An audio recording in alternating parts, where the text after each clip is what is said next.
स्वागत है हमारे YouTube channel Navdeep study centre में। तो आज की क्लास में हम लोग पढ़ने वाले हैं हिंदी व्याकरण। ये हिंदी व्याकरण की पहली क्लास है। ये क्लास 6 से लेकर क्लास 10th तक के सभी विद्यार्थियों के लिए बहुत ही महत्वपूर्ण है। अगर आप हिंदी व्याकरण को अच्छी तरह से पढ़ना चाहते हैं तो आप इस क्लास से जुड़िए और अपनी पढ़ाई को एक बेहतर लेवल तक पहुंचाइए। इस क्लास के माध्यम से आपको हिंदी व्याकरण बहुत अच्छी तरीके से पढ़ाया जाएगा, जिसमें सब्जेक्टिव और ऑब्जेक्टिव दोनों क्वेश्चन पे फोकस किया जाएगा।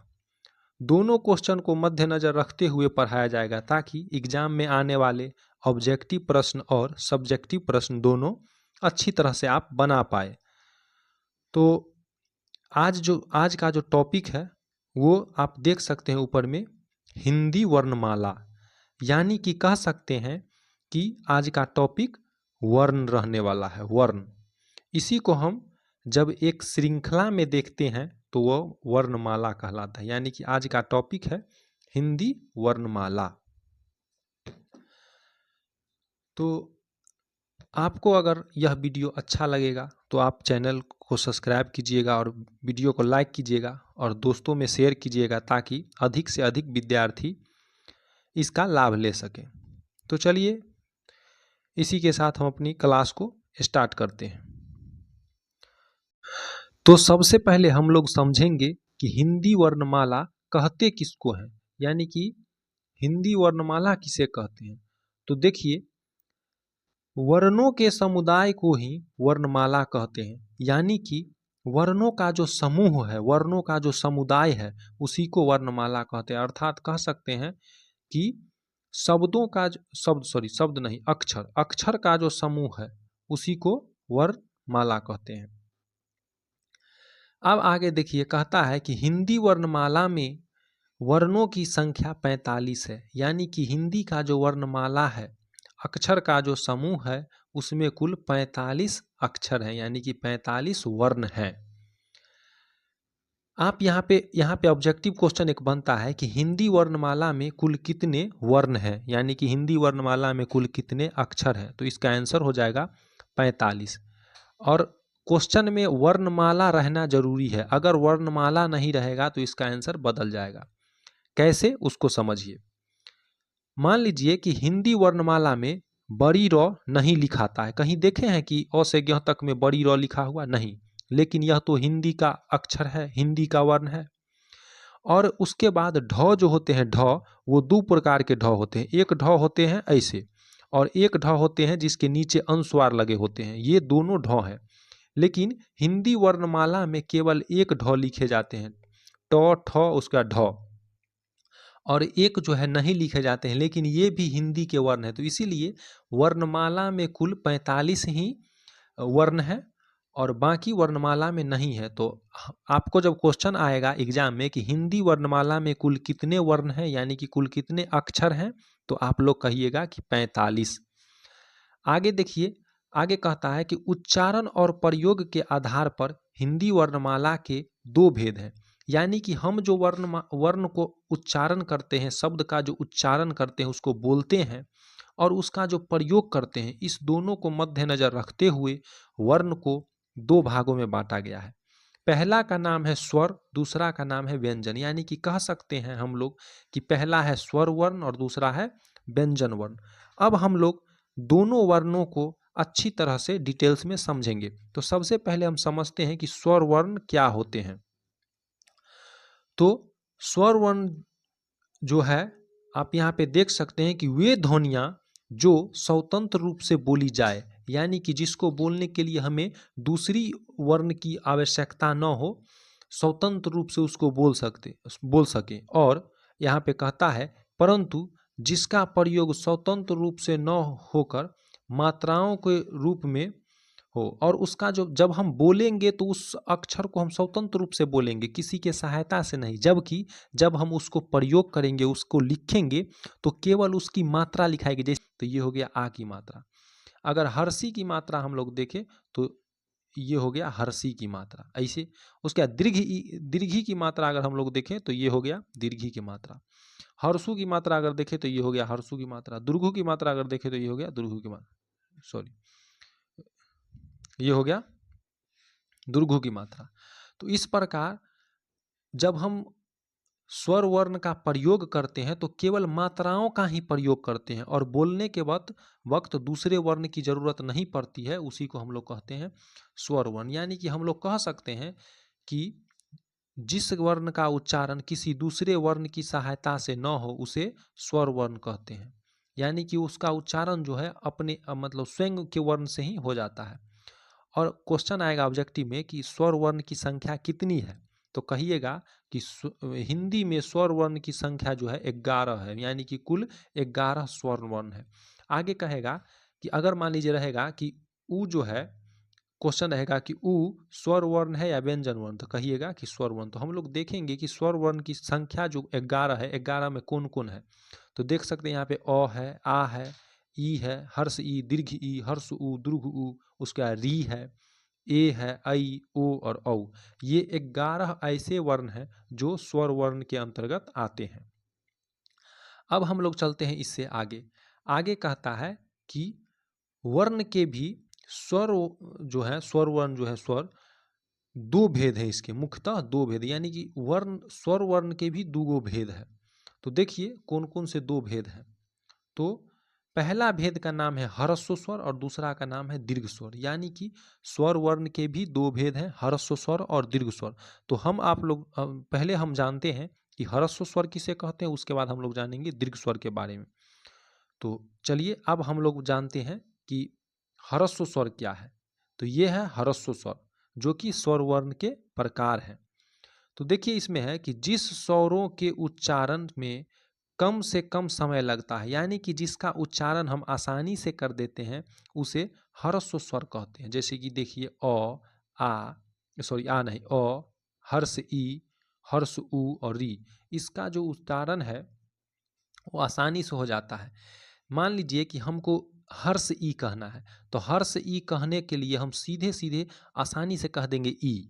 लेकिन हम यह इसी का उच्चारण जो है, अगर हम दीर्घ ई कहेंगे तो इसका उच्चारण हमको थोड़ा सा ई पर जोर देके कहना है, ऐसे ई। और हर्ष ई कहना है तो सीधे कह दीजिए ई, और दीर्घ ई कहना है तो उसको जोर देके कहना है ई। अगर हमको हर्ष उ का उच्चारण करना है तो उसको सीधे कह देना है उ, और जबकि हमको दीर्घ उ का उच्चारण करना होगा तो इसको थोड़ा सा जोर दे के कहेंगे उ।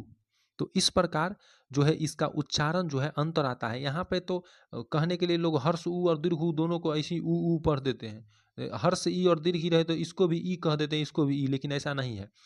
हर्ष स्वर का मतलब है कि जिसका उच्चारण जो है कम जोर दे करके हो जाए, आसानी से बोल दे, उसी को कहते हैं हर्ष स्वर। अब देखिए मान लीजिए कि इसको कहते हैं ना, एक ई को कहते हैं हर्ष ई और एक ई को कहते हैं दीर्घ ई। इसका नाम हर्ष ई और दीर्घ ई क्यों पड़ा? ई जो उ है, एगो को नाम कहते हैं हर्ष उ और एगो का नाम कहते हैं दीर्घ उ। तो इसका नाम क्यों पड़ा? तो इसका नाम इसीलिए पड़ा है कि ई हर्ष स्वर है, इसीलिए हर्ष उ हुआ। आई दीर्घ ई में भी एक हर्ष ई है, तो इसीलिए इसको हर्ष स्वर पर इसका नाम पड़ा है हर्ष ई। तो आप, हमको लगता है कि आप अच्छे से समझ गए होंगे कि जिसका उच्चारण आसानी से कर दें उसी को कहते हैं हर्ष स्वर। और ई जो है हर्ष ई, इसका नाम हर्ष ई इसीलिए पड़ा है क्योंकि ये हर्ष स्वर है, इसका उच्चारण स्थिर से हो जाता है आसानी से। हर्ष उ का जो नाम है हर्ष उ, इसका नाम भी हर्ष स्वर पर ही पड़ा है, यानी कि यह हर्ष स्वर का उदाहरण है, इसीलिए इस उ को कहते हैं हर्ष उ। अब हम लोग देखते हैं री। री भी दो प्रकार के होते हैं। आप देखे होंगे कि एक री ऐसे होते हैं और एक री जो होते हैं वो टॉटो हलंत ऐसे होते हैं री। तो इस दोनों री में क्या अंतर है देखिए। जैसे कि हम हर्ष ई और दीर्घ ई जो पढ़ते हैं तो है दोनों ई ही, लेकिन एक को अस्थिर से कहते हैं ई और एक को थोड़ा जोर देके कहते हैं ई। उसी प्रकार ये दोनों री है, ये भी री है और ये भी री है, लेकिन पढ़ने का जो उच्चारण है दोनों का अलग अलग है। इसको हम लोग पहले वाले को हम लोग अस्थिर से री कहेंगे और इसको थोड़ा जोर दे करके पढ़ेंगे री।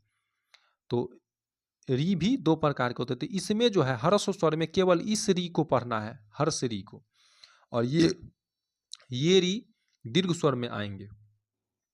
तो इस प्रकार आप देख सकते हैं कि ह्रस्व स्वर के उदाहरण इसी प्रकार है क्या। और एक और ऑब्जेक्टिव क्वेश्चन बनता है कि ह्रस्व स्वर का एक अन्य नाम क्या है। तो ह्रस्व स्वर का जो एक अन्य नाम है वो है मूल स्वर, यानी कि आप लोग यहाँ पे देख सकते हैं ह्रस्व स्वर को जो है मूल स्वर भी कहते हैं, मूल स्वर भी कहते हैं ह्रस्व स्वर को। तो आप लोग ध्यान में रखिएगा कि ह्रस्व स्वर का एक नाम मूल स्वर भी है। अब चलते हैं दीर्घ स्वर की तरफ।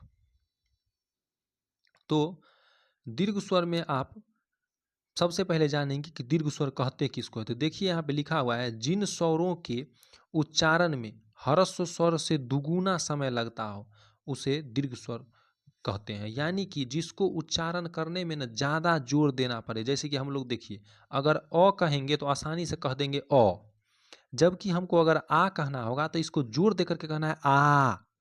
तो इस पर जोर पड़ा इसीलिए ये दीर्घ स्वर में आ गया, इस पर जोर अ पर जोर नहीं पड़ा इसीलिए ये ह्रस्व स्वर में आ गया।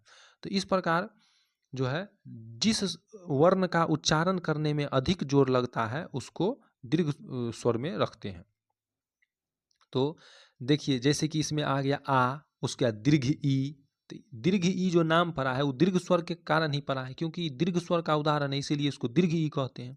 उसके बाद द्रुघ उ, उसके बाद ए आई, और उसके बाद ओ औ, ये सभी जो हैं ये सभी दीर्घ स्वर के उदाहरण हैं।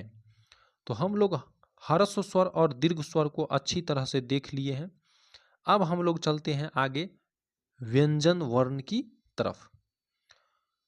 तो ह्रस्व वर्ण जो है दो प्रकार के हम लोग देखे थे, पहला स्वर वर्ण और दूसरा व्यंजन वर्ण।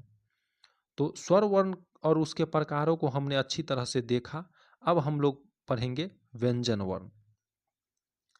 आप अगर इस प्रकार से तैयारी करेंगे तो क्लास 10th के एग्ज़ाम में जो ऑब्जेक्टिव क्वेश्चन आते हैं वो बहुत ही आसानी से आप लोग बना पाएंगे। और 10th ही नहीं, क्लास 6 से लेकर के क्लास 10th तक के सभी एग्ज़ामों में जो ऑब्जेक्टिव क्वेश्चन आते हैं वो भी आप अच्छे से कर पाएंगे, और सब्जेक्टिव क्वेश्चन आते हैं वो भी आप अच्छे से कर पाएंगे। अगर आप किसी अन्य एग्जाम की तैयारी करते हैं जिसमें हिंदी व्याकरण से प्रश्न रहता है तो आपके लिए भी यह वीडियो बहुत हेल्पफुल होने वाला है, क्योंकि हिंदी व्याकरण बदलता नहीं है। जो क्लास 6 का स्टूडेंट पढ़ेगा वही 7 का भी, वही 8 का भी, वही 10 का भी, और वही अदर एग्जाम की तैयारी करने वाले भी वही सिलेबस को पढ़ेंगे। थोड़ा सा लेवल में अंतर हो सकता है, लेकिन ऐसा नहीं है कि यह वीडियो आपके लिए हेल्पफुल नहीं होगा, क्योंकि हिंदी व्याकरण बदलते नहीं हैं। तो इसीलिए यह वीडियो आपके लिए भी हेल्पफुल होने वाला है। तो आप भी वीडियो पे बने रहिए। अब हम लोग देखते हैं व्यंजन वर्ण, यानी कि व्यंजन वर्ण। सबसे पहले हम लोग जानेंगे कि व्यंजन वर्ण कहते किसको हैं। तो आप देखिए यहाँ पे लिखा हुआ है कि जिन वर्णों के पूर्ण उच्चारण के लिए स्वर की सहायता ली जाती है, यानी कि किसी वर्ण का जो हम पूर्ण उच्चारण करेंगे, पूरा पूरा अगर किसी वर्ण को बोलेंगे तो उसमें स्वर की सहायता बोलने में अगर हो तो उसी को व्यंजन वर्ण कहते हैं, यानी कि वे व्यंजन वर्ण कहलाते हैं। अर्थात व्यंजन वर्ण बिना स्वर की सहायता से जो है नहीं बोल सकते हैं। तो इसको डिफिनीशन अपना मन से अगर लिखना हो तो लिख सकते हैं कि जिन वर्णों का उच्चारण किसी दूसरे वर्ण की सहायता से हो उसे व्यंजन वर्ण कहते हैं। या ये भी कह सकते हैं कि व्यंजन वर्णों का जो उच्चारण है वो किसी दूसरे वर्ण की सहायता से होता है।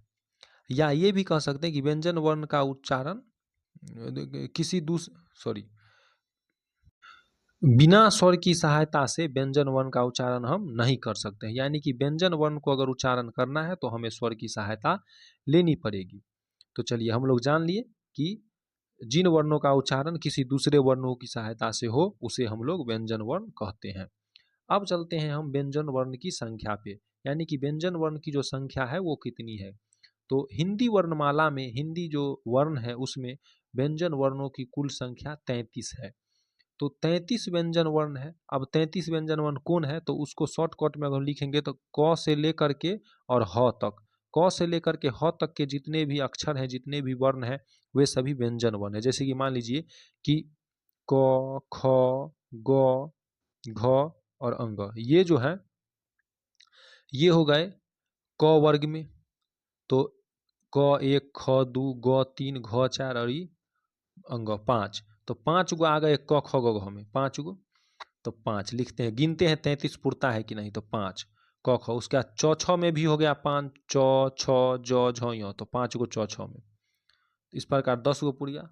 तो क ख हो गया, चौ छ हो गया। उसका ट ठ में भी 5 गो, ट ठ ड ढ 9, तो 5 गो ट ठ में भी। उसके बाद त थ में भी 5 गो, और उसके बाद प फ में भी 5 गो। तो इस प्रकार 1 2 3 4 5 गो, 5 5 हुआ तो 25, यानी कि 25 गो तो हो गया क से लेकर के म तक। उसके बाद य र ल व जब हम शुरू करते हैं तो उसमें ह तक हमको जाना है, यानी कि य र ल व तलावे स, मूर्धन स, दंत स और ह। इस प्रकार अगर इसको गिनेंगे तो 1 2 3 ल 4 5 6 7 8 गो ई हो गया। तो 25 और 8, 25 और 8 को जब हम जोड़ेंगे तो आता है 25 और 8 को जोड़ करके 33, यानी कि हम लोग एक एक को देख लिए कि 33 गो जो है वो व्यंजन वर्ण वो कैसे पूरा है। यानी कि शॉर्टकट में हम कह सकते हैं कि क से लेकर के और ह तक के जो अक्षर हैं, जो वर्ण हैं, उसी को हम लोग व्यंजन वर्ण कहते हैं। अब चलते हैं इसके प्रकार की तरफ, यानी कि व्यंजन वर्ण के जो है कितने प्रकार हैं। तो आप लोग यहाँ पे देख सकते हैं कि व्यंजन वर्ण के कुल 3 प्रकार हैं, यानी कि व्यंजन के निम्नलिखित 3 भेद हैं, यानी कि व्यंजन वर्ण जो है उसके 3 भेद हैं, 3 प्रकार हैं। पहला है स्पर्श वर्ण, दूसरा है अंत्यस्थ वर्ण और तीसरा है ऊष्म वर्ण। यानी कि ये 3 जो है स्पर्श वर्ण, अंत्यस्थ वर्ण और ऊष्म वर्ण, ये जो है व्यंजन वर्ण के प्रकार है। तो हम लोग बारी बारी से तीनों वर्णों को देखेंगे। तो आइए सबसे पहले हम देखते हैं कि स्पर्श वर्ण क्या है। तो स्पर्श वर्ण कहते किसको हैं और इसके उदाहरण कौन कौन से हैं। तो आप देखिए यहाँ लिखा हुआ है स्पर्श वर्ण के बारे में कि इन्हें 5 वर्गों में रखा गया है, यानी कि स्पर्श वर्ण को जो है 5 वर्गों में रखा गया है और हर वर्गों में 5-5 वर्ण है, व्यंजन है, यानी कि वर्णों की संख्या 5-5 व्यंजन वर्णों की संख्या हर एक वर्ग में। इस प्रकार 5 गो वर्ग वर्ण, 5 गो वर्ग है और एक वर्ग में 5 जो है वर्ण है। तो इस प्रकार 5 को 5 से गुना कर दिया, यानी कि टोटल अक्षरों की संख्या हो गई, टोटल वर्णों की संख्या हो गई 25, यानी कि स्पर्श वर्ण में कुल 25 अक्षर हैं, कह सकते हैं। हर वर्ग का नाम पहले वर्ग के अनुसार रखा गया, यानी कि अगर क ख ग घ अंग है तो उस वर्ग का नाम जो है क वर्ग रखा गया है, यानी कि क वर्ग, अगर हम क वर्ग कहें तो इससे आप समझ आइएगा कि क ख ग घ और अंग, इसको कहेंगे क वर्ग। इस प्रकार हम लोग अब आगे देखते हैं कि इसके उदाहरण क्या क्या हैं। तो आप देख सकते हैं यहाँ पे कि क वर्ग, यानी कि क वर्ग में आ गया क ख ग घ अंग, उसके बाद है च वर्ग, उसके बाद है ट वर्ग, उसके बाद है त वर्ग और प वर्ग। ये जो है 5 गो वर्ग यही कहलाते हैं स्पर्श वर्ण, यानी कि व्यंजन वर्ण के पहला प्रकार। तो हम लोग कह सकते हैं इसका डिफिनीशन में कि क वर्ग, च वर्ग, ट वर्ग, त वर्ग और प वर्ग को ही स्पर्श वर्ण कहते हैं। एक बार और डिफिनीशन को देखिए आप लोग, इसका डिफिनीशन लिख सकते हैं कि क वर्ग, च वर्ग, ट वर्ग, त वर्ग और प वर्ग को ही स्पर्श वर्ण कहते हैं। अब चलते हैं अंत्यस्थ वर्ण की तरफ। तो अंत्यस्थ वर्ण में आप यहाँ पे देख सकते हैं कि अंत्यस्थ वर्ण में केवल 4 अक्षर ही हैं, 4 वर्ण ही हैं, जो है य, र, ल और व। ये 4 गो मात्र ऐसे वर्ण अक्षर हैं जो आते हैं अंत्यस्थ वर्ण में। तो आप लोग याद रखिएगा अंत्यस्थ वर्ण में केवल 4 अक्षर है, य, र, ल और व। अब चलते हैं हम लोग ऊष्म वर्ण की तरफ। तो ऊष्म वर्ण जो है, ऊष्म वर्ण, इसमें भी केवल 4 अक्षर ही हैं, जिसमें पहला है तलावे स, उसके बाद है मूर्धन स, उसके बाद है दंत स और उसके बाद है ह। यानी कि ये 4 गो जो है वो ऊष्म वर्ण के अंतर्गत आते हैं, आप लोग यहाँ देख सकते हैं। इस प्रकार हम लोगों ने पूरे वर्णमाला को, यानी कि पूरे वर्ण को अच्छे तरह से पढ़ लिया। अब आने वाले नेक्स्ट वीडियो में आगे की टॉपिक को हम लोग पढ़ेंगे। अगर आपको वीडियो अच्छा लगा हो तो आप वीडियो को लाइक करें, चैनल को सब्सक्राइब करके रखें और इस चैनल के माध्यम से पूरा वर्ण पढ़ाया जाएगा, बहुत बेहतरीन तरीके से और एक आसान भाषा में पढ़ाया जाएगा। आप लोग इस वीडियो को देख करके अपना एक कॉपी हिंदी व्याकरण का एक कॉपी तैयार कीजिए और उसी को बार बार रिवीजन कीजिए। यह कॉपी आपको 10th के एग्ज़ाम तक के, आप जिस भी क्लास में हैं, मान लीजिए कि आप 6 में है या 7 में है या 8 में है, तो आपको 10th आज का फेयर जो है 10th क्लास तक ही हेल्पफुल रहेगा, बहुत हेल्प करेगा। और अगर आप 9th 10th में, तब तो यह वीडियो आपके लिए बहुत इम्पोर्टेंट है, क्योंकि आज जो है एग्ज़ाम में 50% क्वेश्चन जो है ऑब्जेक्टिव के रूप में व्याकरण से ही आते हैं। तो आप अगर व्याकरण अच्छे से पढ़े रहेंगे तो आप अच्छे मार्क्स ला सकते हैं 10th के एग्ज़ाम में, बोर्ड एग्ज़ाम में। तो इसीलिए आप वीडियो पे बने रहिए और अपनी तैयारी को एक बेहतरीन रूप दीजिए। धन्यवाद।